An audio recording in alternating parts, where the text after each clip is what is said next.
La Bible dit, lorsque le sabbat fut passé, Marie de Magdala, Marie, la mère de Jacques, et Salomé achetèrent des aromates afin d'aller embaumer Jésus. Le dimanche, elles se rendirent au tombeau de grand matin au lever du soleil. Elles se disaient entre elles, qui nous roulera la pierre qui ferme l'entrée du tombeau? Mais comme elles levèrent les yeux, elles aperçurent que la pierre, qui était très grande, avait été roulée. Elles pénétrèrent dans le tombeau, virent un jeune homme assis à droite, habillé d'une robe blanche, et elles furent épouvantées.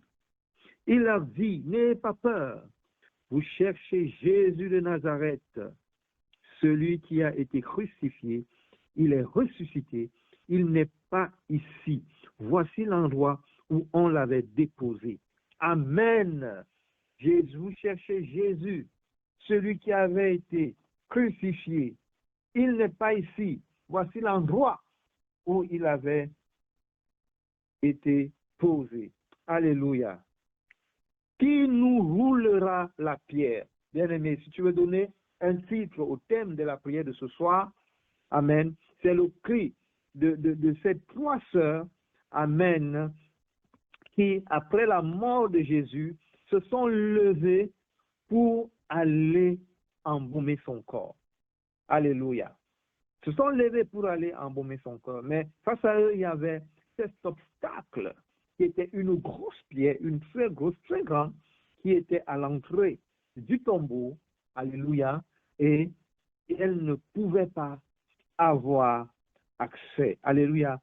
C'est là une question que chacun de nous peut se poser face aux différentes pierres qui représentent tous ces obstacles et ces difficultés que nous rencontrons sur notre chemin dans la vie de tous les jours.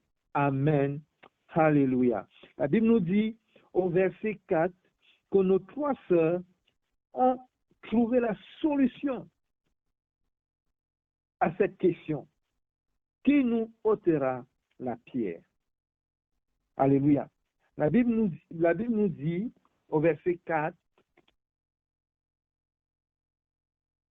alors le verset 4, mais quand elles levèrent les yeux, elles s'aperçurent que la pierre qui était très grande avait été roulée.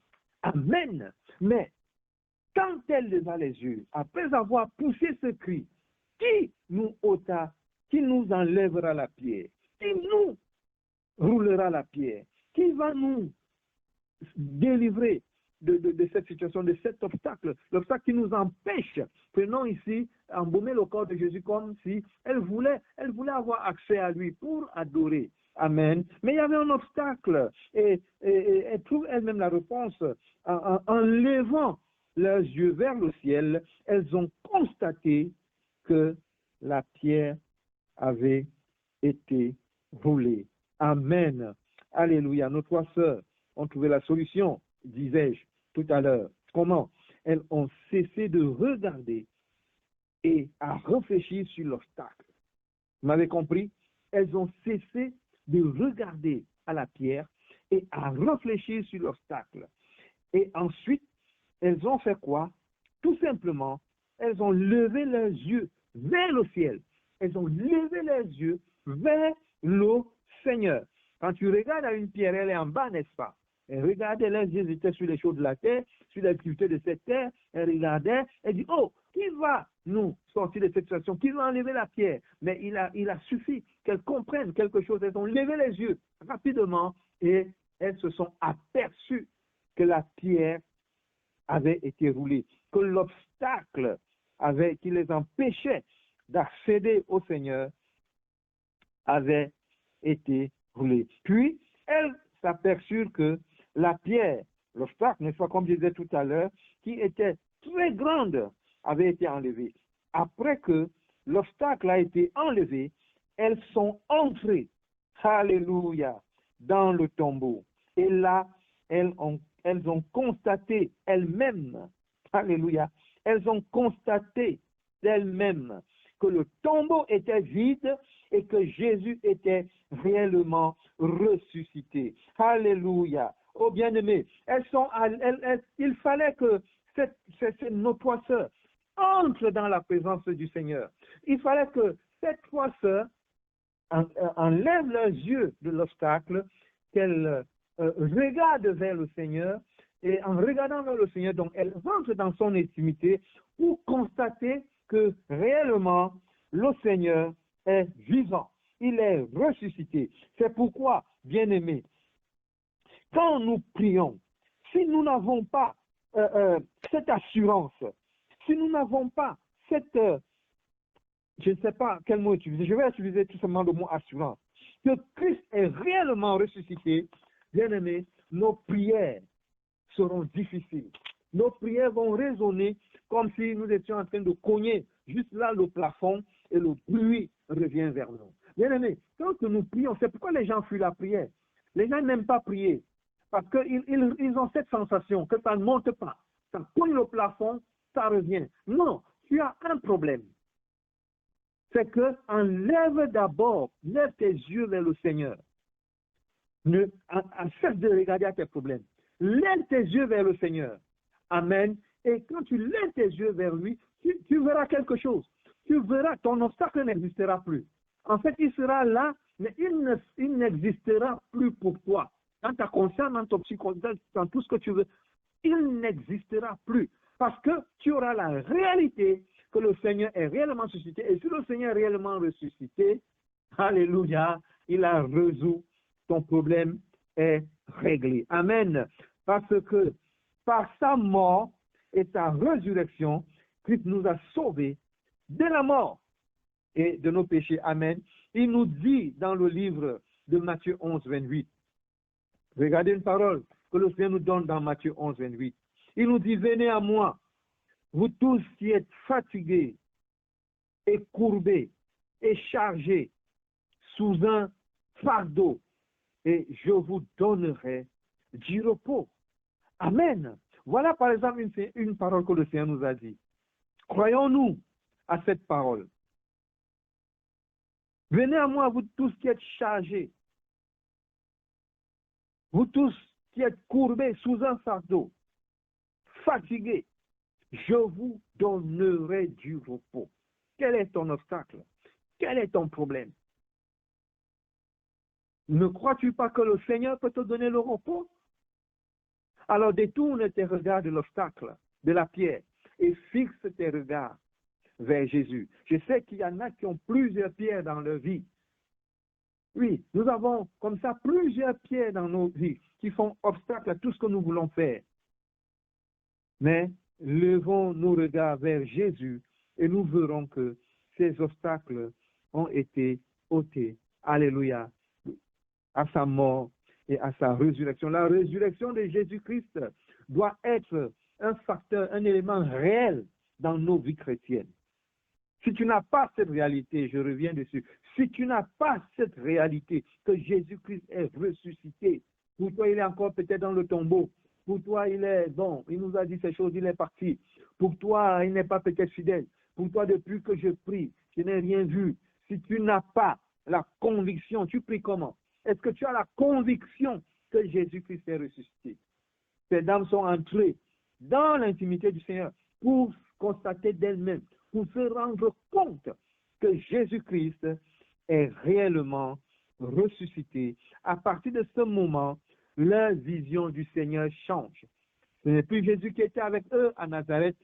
Maintenant, ils ont affaire, ils sont passés dans une autre dimension, ils ont affaire à un autre Jésus que nous appelons le Christ. Amen. Alléluia. Le Christ, il est vivant, il est ressuscité. Bien-aimé, garde ça dans ton esprit, que l'ennemi ne te trompe pas, que l'ennemi ne te détourne pas de cette réalité spirituelle. Sinon, tu auras des problèmes dans tout ce que tu fais. Si Christ n'est pas ressuscité, notre foi est morte, n'est-ce pas? Souvenez-vous de cette parole. Si Christ n'est pas ressuscité, notre foi ne sert à rien. Nous sommes même des faux témoins parce que nous prêchons. Vous vous souvenez de cette parole de dimanche? Ayons cette réalité en nous. J'insiste, il faut que tu aies cette réalité. Et pour avoir cette réalité, décolle les yeux de ton problème et fixe tes regards sur le Seigneur. Pourquoi le Seigneur nous dit, venez à moi, vous tous qui êtes fatigués, chargés? C'est aussi une façon de nous dire, levez vos yeux vers moi. Levez vos yeux vers moi. C'est une façon de nous dire, regardez à moi. Arrêtez de réfléchir sur vos problèmes. Qui nous ôtera la pierre? Arrêtez de réfléchir sur vos problèmes. Arrêtez de fixer vos regards sur vos problèmes. Parce que je suis la résurrection et la vie. Amen. Sa résurrection nous a donné la vie. Sa résurrection, il est la solution à nos problèmes. Jésus est la solution à nos problèmes. Ça, le monde ne le sait pas. C'est pourquoi le monde se plaint. Il se plaint pour ceci, il se plaint pour un oui, pour un non. Mais toi, tu es serviteur de Dieu. Toi, ton Seigneur, pour toi, le Seigneur est ressuscité. Christ est ressuscité. Le monde n'a pas cette réalité. Et cette réalité en toi. Et tu feras la différence. Tu feras la différence. N'a-t-il pas dit que vous verrez bientôt la différence entre ceux qui prient et ceux qui ne prient pas, ceux qui croient et ceux qui ne croient pas? Nous pouvons marcher dans les difficultés, mais avec la paix du cœur. Alléluia. Parce que nous savons que je sais que mon rédacteur est vivant. Je sais comme Paul que mon rédacteur est vivant et comme Jean qui se lèvera le dernier. Amen. Alléluia. Et quel que soit le problème, bientôt, je verrai la solution. Vous savez, parfois Dieu laisse les choses. Parce que quand il va agir, et la façon dont il va agir, c'est pour manifester sa gloire. Tant que la gloire du Père ne peut pas être révélée au monde, Jésus n'agit pas. Jésus agit pour révéler la gloire du Père au monde. Nous allons le lire tout à l'heure. Amen. C'est pourquoi il nous dit encore dans le livre de Jean 14, Jean 14, versets 13 à 14. Note-le, Jean 14, versets 13 à 14, je vais le dire. Je vais le lire pour nous. Jean 14, versets 13 à 14. Tu peux le noter. Il dit, « Tout ce que vous demanderez en mon nom, je le ferai, afin que la gloire du Père soit révélée dans le Fils. » Afin que la gloire du Père soit révélée par le Fils. Dieu ne t'exauce pas pour t'exaucer. Il faut que tu le comprennes. Avant ton problème, après ton problème, Dieu est Dieu. Et tout le monde a des problèmes. Et Jésus veut tout simplement que tu regardes à lui, tu viens à lui, tu regardes à lui, tu déposes tes fardeaux afin qu'il puisse te bénir. C'est tout ce qu'il te demande. Mais sache que tout ce que Jésus fait, il le fait pour la gloire du Père. Ce n'est pas pour te faire plaisir. Donc, si même ta prière n'est pas en conformité avec sa parole, nous connaissons, nous avons beaucoup parlé de ça. Si vous priez selon sa volonté, si nous ne prions pas selon sa volonté, il n'exauce pas, parce que le Père ne sera pas glorifié s'il l'exauce. Donc, Jésus n'exauce pas toutes les prières. Nous le savons, n'est-ce pas? C'est une nouvelle doctrine. Jésus n'exauce pas toutes les prières. Il exauce la prière qui est faite selon sa volonté pour que le Père soit glorifié. Alléluia. Pour que toi-même, tu témoignes de la gloire de Dieu dans ta vie. Jésus ne peut pas t'exaucer et tu restes là comme si rien ne s'est passé. Ce n'est pas possible. C'est pourquoi parfois il n'intervient pas. Il sait ce qui se passe. Il est au contrôle de tout. Vous croyez qu'il ne voit pas le corona? Ce virus qui se transforme et qui se balade. Il voyage beaucoup. J'ai observé le corona. Prenons le cas de la Martinique. J'en parlais avec une sœur tout à l'heure. La Martinique était calme. Amen. Qu'est-ce que le corona a fait? Le corona allait à Martinique. Il chauffe c'est grave là-bas. Avant que je ne quitte la Guadeloupe, ça commençait à chauffer. Maintenant, c'est pire. On va commencer à transférer, on a même commencé à transférer les malades en métropole, en France. Et vous allez voir, ils vont prendre là-bas les mesures conservatoires pour combattre le corona, pour traquer le corona. Ils vont remettre les masques, ils vont fermer le pays, ils vont mettre le couvre-feu, et quand le corona va se sentir traqué là-bas, il va traverser en Guadeloupe. Je peux vous le garantir. Il va voyager, il va traverser en Guadeloupe. Son but, c'est de déranger les gens, de nous enlever la paix. Amen. Et si nous fixons nos regards sur lui, nous allons perdre cette paix, la paix que Dieu nous a donnée. Bien aimé, nous ne nions pas qu'il existe. Il existe. Le pasteur en a beaucoup parlé. Ceux qui ont la conviction de se vacciner, vaccinez-vous. Ceux qui ont la conviction de ne pas se vacciner, ça vous regarde. Mais ce qui n'est pas le fruit d'une conviction, c'est ce qui est un péché. Amen. Mais protégez-vous, s'il vous plaît. Mais ne vous inquiétez pas. Ne fixez pas vos regards sur lui. Si vous ouvrez votre radio ou la télévision, on ne vous parlera que du corona. Il est maintenant en Martinique. Après, il va quitter la Martinique. Non, maintenant, il est en Guadeloupe. Là, il revient en France. Là. Les Français ont dit, on va passer, l'été sera super. Le président a dit, vous pouvez profiter bien de l'été et tout. Voilà. Le coroner est revenu, il a dit que, ok, maintenant je reviens. Il est d'abord parti où? Il mute en variant et il migre de pays en pays pour déranger, perturber le monde. Jésus a dit, soyez en paix. Amen. Vous serez perturbés dans le monde, mais j'ai vaincu le monde. Bien-aimés, soyons en paix. Fixons nos regards sur lui. Il est la solution à ce problème. Déjà dans ta vie, il est ton protecteur. Amen. Le pasteur nous a dit qu'il a mis une marque sur chacun d'entre nous. N'ayons pas peur de cette marque que Satan, quand Satan va venir mettre ses marques, on sera déjà parti, l'église sera déjà partie. Dieu a une marque pour nous protéger. Nous sommes protégés. Donc arrêtons de fixer nos regards sur les problèmes et fixons nos regards sur Jésus, qui est mort et ressuscité pour nous. Amen. Et c'est ce que nos trois sœurs ont fait.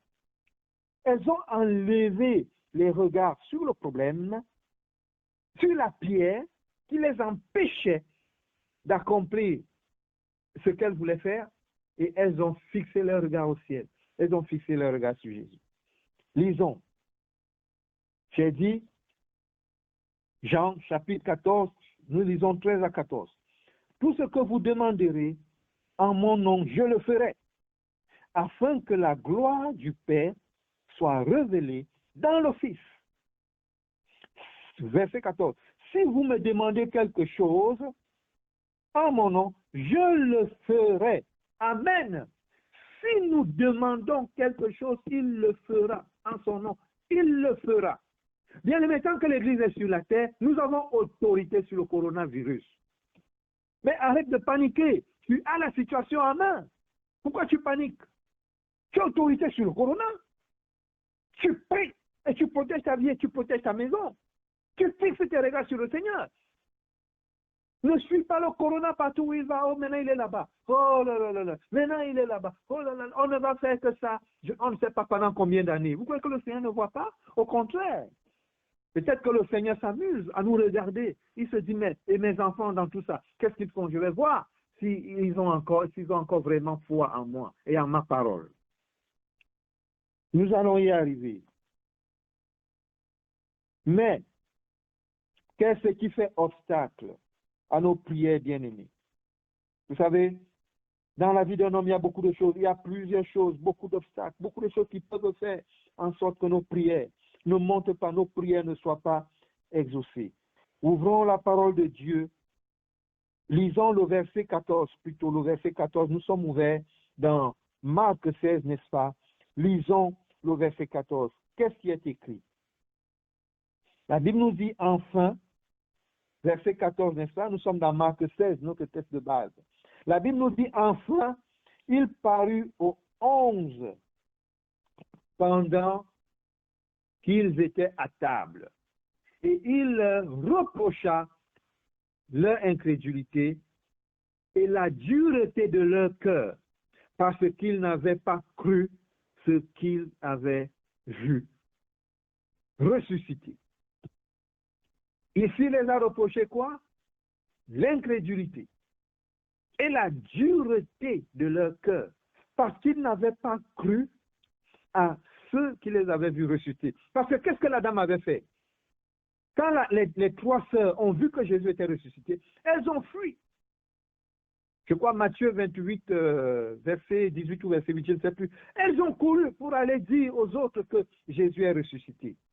Amen. Et même quand vous lisez la Bible, dit que la Bible commence par, quand vous lisez ce verset, le verset commence par enfin, il parut aux 11, c'est-à-dire qu'il avait déjà paru à plusieurs autres. Par exemple, aux disciples, les deux disciples sur le chemin d'Emmaüs. Sans compter aux trois sœurs qu'il avait dit, allez dire à mes frères. Amen. Qui ont eu cette réalité qu'il est ressuscité. Il a apparu, il a apparu, il a apparu. Même comme ça, les gens sont restés incrédules. Leur cœur endurci. Bien-aimés, lisons le même verset de Marc 16, 14 dans le livre du semeur, dans la Bible du semeur. La version semeur dit, note tout simplement, tu as noté Marc 16, 14, je lis la version semeur. Plus tard, c'est-à-dire toujours enfin, plus tard, c'est-à-dire c'est déjà révélé à plusieurs. Maintenant, plus tard, il se montra aux 11 pendant qu'ils étaient à table. Il se montre aux 11 pendant qu'ils étaient à table. Il leur reprocha quoi? Toujours leur incrédulité. Deuxièmement, ici, leur aveuglement. L'aveuglement. Parce qu'ils n'avaient pas cru à ceux qu'ils avaient vus ressusciter. Bien-aimés, est-ce que nous croyons que Christ est vraiment ressuscité? Si j'ai une question à vous poser ce soir, est-ce que nous croyons vraiment que Christ est ressuscité? Je vous disais tantôt qu'il peut y avoir beaucoup de choses dans nos vies qui font obstacle à la prière, qui font que nous n'aimons pas la prière. Nous fuyons la prière parce que nous ne sommes pas exaucés. Nous ne sentons pas que nos prières montent vers le Seigneur. Alléluia. Mais quand nous lisons ces deux versets, ce même verset dans deux versions différentes, Jésus nous reproche trois choses. Amen. Il nous reproche trois choses que nous allons voir. La première chose, c'est notre incrédulité. Nous en avons toujours parlé et nous parlerons toujours. Notre incrédulité, c'est le manque de foi. Nous n'avons pas la foi.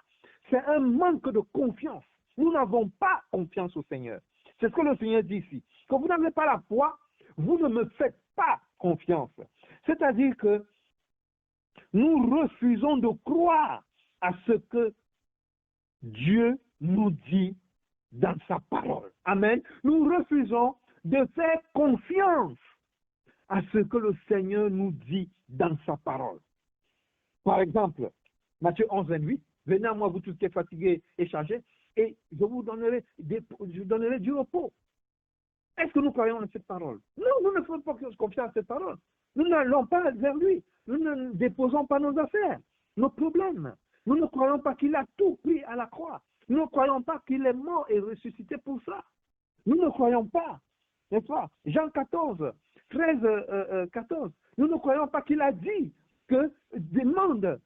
Si tu demandes, je te donne. Tu demandes à mon nom, je te donne. Pour que le Père soit glorifié. Amen. Dieu veut que le Père soit glorifié. Dieu veut que tu sois heureux.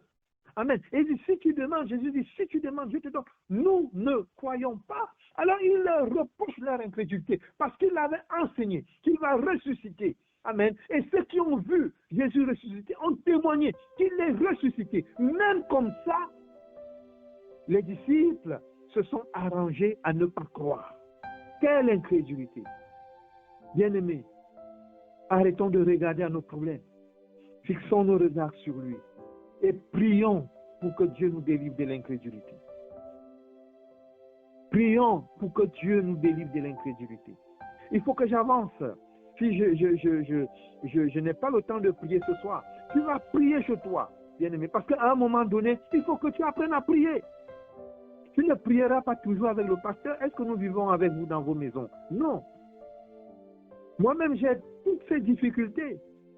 Parfois, je me sens faible. Alléluia. Mais je sais qu'il faut que je prie et je prie. Même quand je suis faible, il est là. Il est le soutien de ta vie. Même quand tu es faible, même quand tu tombes par l'incrédulité, tu tombes, il est le soutien de ta vie. Sache-le. Lève-toi et prie. Amen. Enlève les problèmes, tes regards sur tes problèmes. Fixe-les vers le Seigneur. Donc, nous avons dit le premier reproche que le Seigneur nous fait, c'est l'incrédulité. Notre manque de foi et de confiance en ce qu'il nous dit, à sa parole. Le deuxième obstacle, je vais aller plus rapidement. Le deuxième obstacle ici, il reproche quoi? La dureté de notre cœur. Oh, parce que nous sommes plus conscients de nos problèmes. Alléluia. Nous sommes plus conscients de cette pierre qui est à l'image de nos problèmes que du Seigneur ressuscité. Bien-aimé, je vais t'expliquer quelque chose. Vous voyez dans 2 Corinthiens 3, 18. Note-le. 2 Corinthiens 3, 18. 2 Corinthiens 3, 18. Et moi, je vais lire. La Bible dit, nous tous qui le visage découvert, contemplons comme dans un miroir la gloire du Seigneur, nous sommes transformés en la même image de gloire en gloire, comme par le Seigneur l'Esprit. Qu'est-ce que la Bible nous dit ici? La Bible nous dit que nous qui fixons nos regards sur le Seigneur, nous sommes transformés à son image. Ça, la parole est spirituelle, n'est-ce pas? C'est quelque chose de spirituel, de clair. Ça ne se passe pas dans ta chair. Tu es le même. Quand tu regardes, tu es le même. Mais spirituellement, tu es transformé à son image. Et de gloire en gloire, n'est-ce pas? Tu vas à sa ressemblance. C'est ce qui se passe quand, au lieu de fixer tes regards sur lui, tu fixes tes regards sur ton problème. Alors, je vais te dire, ici, là, le problème, c'était quoi? C'était la pierre. Je te dis les choses que le Seigneur m'a expliquées. Amen. Je te dis les choses que le Seigneur m'a expliquées, bien-aimé. Je te parle avec mon cœur. Je ne suis pas en train de te lire un livre. Je t'explique les choses que le Seigneur m'a dit. Il m'a dit, quand tu regardes, tu fixes tes regards sur la pierre, sur ton problème, la même chose se passe. Ici, c'était la pierre, n'est-ce pas? Une pierre est comment? Elle est dure. Elle est dure, la pierre. Et plus tu fixes tes regards sur cette pierre, tu t'endurcis. Ton cœur devient dur comme cette pierre. Ton cœur devient à l'image de cette pierre. Parce que quand on dit qu'un homme est endurci, ce n'est pas sa chair que tu vois, ce n'est pas son corps, c'est son cœur. Et ton cœur s'endurcit. La parole de Dieu ne pénètre pas. Amen. Tout ce que le Seigneur a dit ne vaut plus rien. Parce que toi, ton problème, c'est fixer les regards pour réfléchir. Tu vas m'enlever la pierre. Comment je vais faire? Tu es là, matin, midi, soir. Tu perturbes ta vie alors que le Seigneur nous a donné la paix, bien-aimé. Arrête de regarder tes problèmes. Tu vas ressembler à ces problèmes-là. Amen. Puisque c'est un problème, il fait quoi? Il perturbe. Ta vie sera perturbée. Fixe tes regards sur le Seigneur, bien-aimé. Et à son image, tu seras transfiguré de gloire en gloire. Tu vas le ressembler. Amen. Et donc tu auras sa paix. Il va te communiquer sa paix. Il va te communiquer sa joie. Il va te communiquer sa patience. Il va te communiquer sa douceur. Alléluia. Il va te communiquer sa joie. Les problèmes sont là. Mais tu as la paix. Tu as la joie. Tu as la patience. Et les gens se demandent comment il fait. Non, c'est un homme de prière. Ses yeux toujours fixés sur le Seigneur. Vous savez, Jésus passait beaucoup de temps à prier. Nous ne voulons pas prier. Nous ne voulons pas prier. Jésus, le Maître, le Seigneur, il passait beaucoup de temps à prier. Il passait beaucoup de temps. Les yeux étaient toujours fixés sur son Père. Amen. Et il pouvait vivre dans ce monde sans problème, sans souci, alors qu'il avait les mêmes problèmes. Il dit, si le monde vous hait, sachez qu'ils m'ont haï le premier, n'est-ce pas? Oui, Jésus a eu les mêmes problèmes sur la terre, les mêmes obstacles que nous avons aujourd'hui. Oh bien-aimé, je vais avancer. Troisièmement, qu'est-ce qu'il reproche? Qu'est-ce qu'il reproche? Qu'est-ce qu'il nous reproche? L'aveuglement spirituel. Oh bien-aimé, à force de fixer nos regards sur cette pierre qui est l'image, qui a l'image de nos problèmes, comme je le dis, au lieu de fixer nos regards sur le Seigneur, nous devenons spirituellement aveugles. Parce que nous perdons de vue le Seigneur. Nous perdons de vue tout ce qu'il a fait pour nous à la croix. Nous perdons de vue tous ses bienfaits. Nos pensées sont remplies. Nos pensées sont perturbées et remplies du problème, de ce problème. Et nous devenons aveugles spirituellement. Et la Bible dit qu'un aveugle tombera dans un trou. Et l'aveugle, parce que l'aveugle qui conduit les aveugles, ils tomberont dans un trou. Bien-aimé, je voudrais que tu pries dans ta maison. Je t'en supplie, ne ferme pas ton cahier, ne ferme pas ta Bible après ce temps que nous avons passé. Vous vous rendez compte que 1h30, ce n'est pas assez, n'est-ce pas? Mais vous imaginez, prier vraiment qu'on ait une salle. Quand on aura notre salle, nous pouvons organiser des veillées de prière. Nous pouvons prier jusqu'à quand on veut. Donc, faites un effort. Il y a le travail, il y a la famille, il y a les enfants, il y a les repas à faire, il y a des courses à faire, il y a beaucoup de choses à faire. Mais je vous en supplie, prenons le temps de prier. Alléluia. De prier. Parce que le Seigneur est à la porte. Parce que nous sommes perturbés par tout genre de situations dans ce monde. Comme j'ai pris le coronavirus, qui perturbe tout le monde aujourd'hui. Le gouvernement ne sait plus donner la tête. Malheureusement, les chrétiens aussi. Prie pour ta foi, bien-aimé. Prie pour ton cœur. L'homme, c'est le cœur. Prie pour le cœur, l'endurcissement. Prie pour ta foi, l'incrédulité.